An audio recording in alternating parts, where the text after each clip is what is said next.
ఉప్పల్ నియోజకవర్గంలోని కాప్రా చెరువులో హైడ్రా ఆధ్వర్యంలో కొనసాగుతున్న సుందరీకరణ అభివృద్ధి పనులను ఉప్పల్ ఎమ్మెల్యే బండారి లక్ష్మారెడ్డి కాలనీ వాసుల అధికారులతో కలిసి పరిశీలించారు.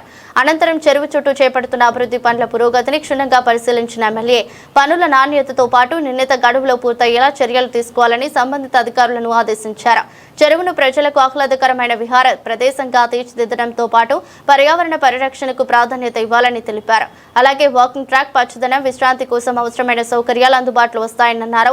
ప్రజల అభిప్రాయాలు, సూచనలను పరిగణలోకి తీసుకుంటూ అభివృద్ధి పనులు చేపట్టాలని అధికారులకు సూచించారు. ఇక కాప్రా చెరువును నియోజకవర్గానికి ఆదర్శవంతమైన పర్యావరణ వినోద కేంద్రంగా తీర్చిదిద్దేందుకు తాను కృషి చేస్తానని పేర్కొన్నారు. కార్యక్రమంలో బీఆర్ఎస్ పార్టీ నాయకులు నవీన్ గౌడ్, బీఆర్ఎస్ పార్టీ నాయకులు ఉన్నారు.